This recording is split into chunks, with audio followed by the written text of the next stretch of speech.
தொட்டிப்பாலம். இந்த தொட்டிப்பாலம் எங்கே இருக்குன்னா கோயம்புத்தூர் மாவட்டம் உடுமலைப்பேட்டை பக்கத்தில் கல்லாபுரம் அப்படிங்கிற கிராமத்தில் தான் தொட்டிப்பாலம் இருக்குது.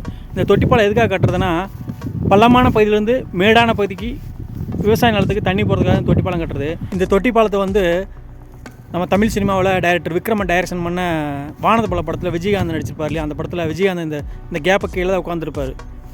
அது என்ன பாட்டுனா மைனாவே ஓ மைனாவே இது என்ன மாய அப்படிங்கிற பாட்டில் தான் இந்த பாலத்தை நீங்கள் பார்த்துருப்பீங்க.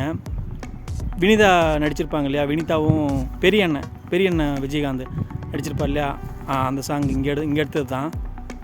அப்புறமா தனுஷ் டப்ளாக்ஸ் நடித்த கொடி படத்தில் ஒரு சாங்கில் பார்க்கலாம். தனுஷும் அனுபவமா பரமேஸ்வரனும் நடிச்சிருப்பாங்களே ஒரு சாங் இருக்கு இல்லையா, அந்த சாங்கில் அப்போல்லாம் பார்த்திங்கன்னா இந்த சுற்றிலும் வயல்வெளியாக பச்சை பசுன்னு இருக்கும். அப்போல்லாம் நெல் போட்டு பயிரெலாம் வளர்ந்துருக்கும். இப்போ இல்லை, அப்போ இருக்கும். நீங்கள் நல்லா பார்த்து இன்னொரு டைம் அந்த அனுபவமா பரமேஸ்வரனும் தனுஷ் நடித்த அந்த சாங்கை பார்த்து அவங்களுக்கு தெரியும் இந்த பாலம் இருக்கும். இங்கே இருக்கிற விவசாய இந்த கல்லாபுரம் கிராம மக்களுக்கு வந்து இந்த தொட்டிப்பாலம் வந்து பெரும் பயனாக இருக்குது.